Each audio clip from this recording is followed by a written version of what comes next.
Hello guys, ನಮಸ್ತೆ, welcome back to my channel.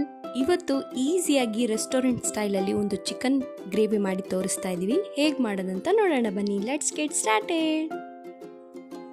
ಮೊದಲನೇದಾಗಿ ಅರ್ಧ ಕೆಜಿ ಚೆನ್ನಾಗಿ ತೊಳೆದಿರೋ ಚಿಕನ್ ತೊಗೊಂಡಿದ್ದೀವಿ ವಿತ್ ಬೋನ್ಸು, ಸ್ವಲ್ಪ ಎಣ್ಣೆ, ಕೊತ್ತಂಬರಿ ಸೊಪ್ಪು, ಫ್ರೈಡ್ ಆನಿಯನ್ಸು, ರುಚಿಗೆ ತಕ್ಕಷ್ಟು ಉಪ್ಪು, 2 ಈರುಳ್ಳಿ ಸಣ್ಣದಾಗಿ ಕಟ್ ಮಾಡಿದ್ದೀವಿ, ಅರ್ಧ ನಿಂಬೆಹಣ್ಣು, 2 ಬಿಡಿಸಿರೋ ಬೆಳ್ಳುಳ್ಳಿ, ಅರ್ಧ ಇಂಚು ಶುಂಠಿ, 10ರಿಂದ 12 ಗೋಡಂಬಿ, 2 ಟೊಮೆಟೊನ ಕಟ್ ಮಾಡಿ ಇಟ್ಕೊಂಡಿದ್ದೀವಿ, 2ರಿಂದ 3 ಸ್ಪೂನು ಅಚ್ಚ ಖಾರದ ಪುಡಿ, 2 ಸ್ಪೂನು ಧನಿಯಾ ಪುಡಿ, ಅರ್ಧ ಸ್ಪೂನು ಗರಂ ಮಸಾಲ. ಮಮ್ಮಿ 3 ಮನೆಯಲ್ಲೇ ಮಾಡ್ಕೊಂಡಿದ್ದಾರೆ. ಈಗ ಮಸಾಲೆನ ರುಬ್ಕೊಳ್ಳೋಣ.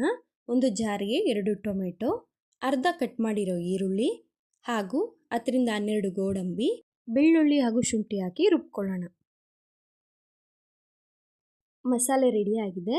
ಈಗ ಚಿಕನ್ ಫ್ರೈ ಮಾಡ್ಕೊಳ್ಳೋಣ. ಒಂದು ಬಾಣಲಿಗೆ 2ರಿಂದ 3 ಸ್ಪೂನ್ ಎಣ್ಣೆ ಹಾಕ್ಕೊಂಡು ಸಣ್ಣದಾಗಿ ಕಟ್ ಮಾಡಿರೋ ಈರುಳ್ಳಿ ಹಾಕಿ ಫ್ರೈ ಮಾಡ್ಕೊಳ್ಳೋಣ.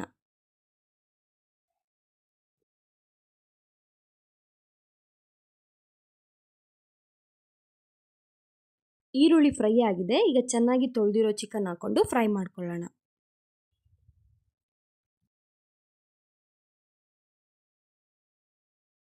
ಚಿಕನ್ನಲ್ಲಿರೋ ನೀರು ಬಿಟ್ಟಿದೆ. ಈಗ ಇದಕ್ಕೆ ರುಚಿಗೆ ತಕ್ಕಷ್ಟು ಉಪ್ಪು ಹಾಕ್ಕೊಂಡು ಚಿಕನ್ನಲ್ಲಿರುವಂಥ ನೀರು ಸುಂಡೋವರೆಗೂ ಚೆನ್ನಾಗಿ ಫ್ರೈ ಮಾಡ್ಕೊಳ್ಳೋಣ.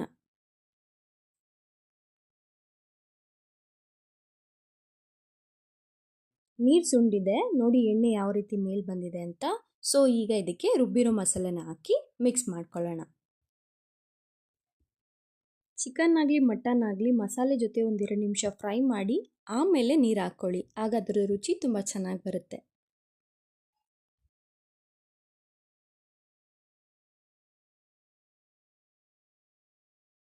ಈಗ ಇದಕ್ಕೆ ಅಚ್ಚ ಖಾರದ ಪುಡಿ, ಧನಿಯಾ ಪುಡಿ ಹಾಗೂ ಗರಂ ಮಸಾಲ ಹಾಕಿ ಮಿಕ್ಸ್ ಮಾಡ್ಕೊಳ್ಳೋಣ.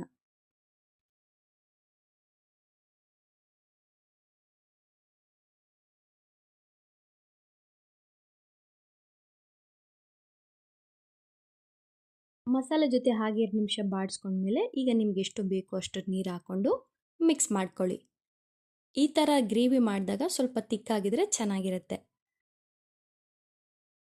ಈಗ ಇದಕ್ಕೆ ಫ್ರೈಡ್ ಆನಿಯನ್ಸ್ನ ಹಾಕ್ಕೊಳ್ಳೋಣ. ನಿಮ್ಗೆ ಎಷ್ಟು ಬೇಕೋ ಅಷ್ಟು ಹಾಕೋಬೋದು. ಇದ್ರ ಫ್ಲೇವರ್ ತಿನ್ನುವಾಗ ತುಂಬ ಚೆನ್ನಾಗಿರುತ್ತೆ. ಸೊ ಇದನ್ನು ಹೇಗೆ ಮಾಡೋದಂದರೆ, ಒಂದು ಪ್ಯಾನ್ಗೆ 2ರಿಂದ 3 ಸ್ಪೂನು ಎಣ್ಣೆ ಹಾಕಿ ಸಣ್ಣದಾಗಿ ಕಟ್ ಮಾಡಿರೋ ಈರುಳ್ಳಿನ ಒಂದು 5ರಿಂದ 8 ನಿಮಿಷ ಚೆನ್ನಾಗಿ ಫ್ರೈ ಮಾಡಿಕೊಂಡ್ರೆ ನಿಮಗೆ ಫ್ರೈಡ್ ಆನಿಯನ್ಸ್ ರೆಡಿ ಆಗುತ್ತೆ.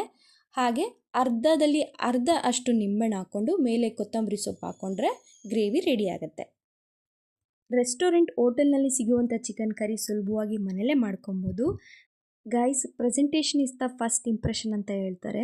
ಸೊ ನೀವು ಈ ರೀತಿ ರುಚಿಯಾಗಿ ಮನೆಯಲ್ಲಿ ಮಾಡಿಕೊಟ್ರೆ ತುಂಬ ಖುಷಿಯಾಗಿ ತಿಂತಾರೆ, ನಿಮಗೂ ಕೂಡ ಖುಷಿಯಾಗುತ್ತೆ. ಈ ಚಿಕನ್ ಕರಿ ಜೊತೆ ಪರೋಟ, ಚಪಾತಿ, ಪೂರಿ, ಕುಲ್ಚಾ, ನಾನ್ ಎಲ್ಲನೂ ಕೂಡ ತಿನ್ಬೋದು. ತುಂಬ ಚೆನ್ನಾಗಿರುತ್ತೆ. ಸೊ ನಾನು ರೈಸ್ ಜೊತೆ ತಿಂತಾ ಇದ್ದೀನಿ. ನಿಮಗೇನಾದರೂ ಈ ವಿಡಿಯೋ ಸ್ವಲ್ಪನಾದರೂ ಇಷ್ಟ ಆಗಿದ್ದರೆ ಪ್ಲೀಸ್ ಲೈಕ್ ಮಾಡಿ, ಶೇರ್ ಮಾಡಿ, ಕಮೆಂಟ್ ಮಾಡಿ, ಸಬ್ಸ್ಕ್ರೈಬ್ ಮಾಡ್ಕೊಳ್ಳೋದನ್ನ ಮರಿಬೇಡಿ.